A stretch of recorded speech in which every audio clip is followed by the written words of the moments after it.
Okay, let's unpack this. We're doing a deep dive today into the White RWA platform.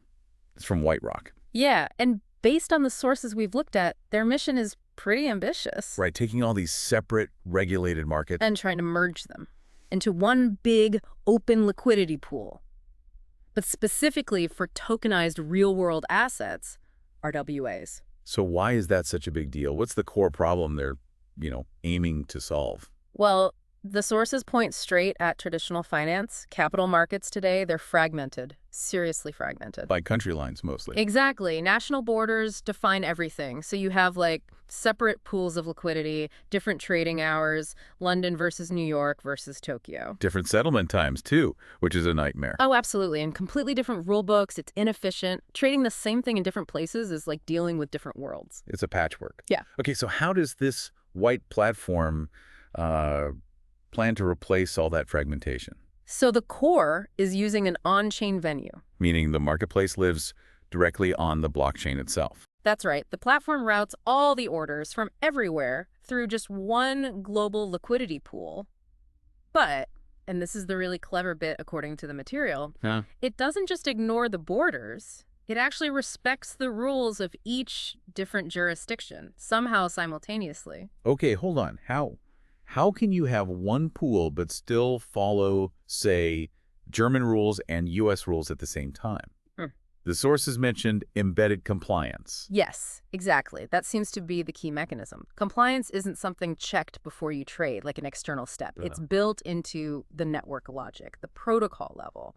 So when you interact, the platform is already ensuring the participants, the assets, the trade itself, it's all compliant. So your address, your digital identity on the network becomes inherently compliant for what you're allowed to do. Kind of like that, yeah, by design. Okay. And what about the assets themselves? How does, a token representing a building or a bond get on there?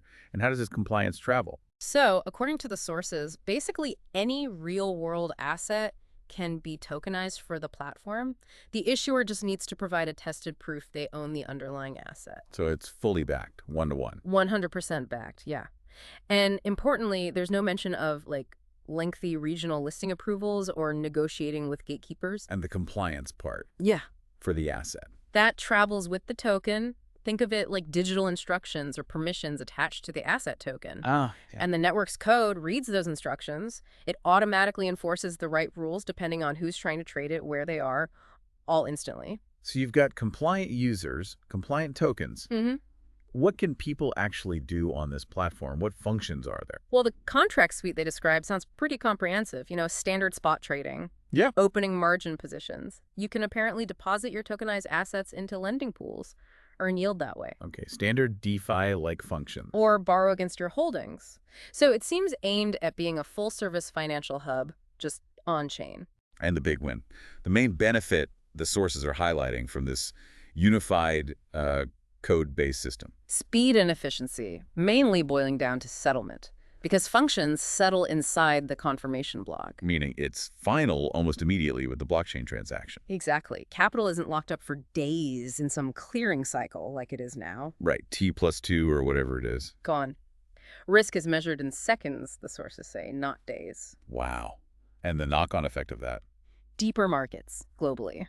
Tighter spreads between buy and sell prices, and just fundamentally faster access to capital for everyone involved.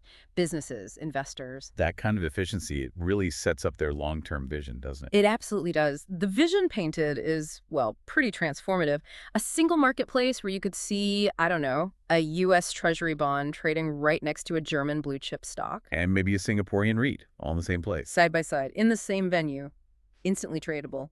And the whole thing is governed purely by code that knows which rules apply to which person and which asset based on where they are and what it is. Precisely. The code merges and enforces the different jurisdictional rules.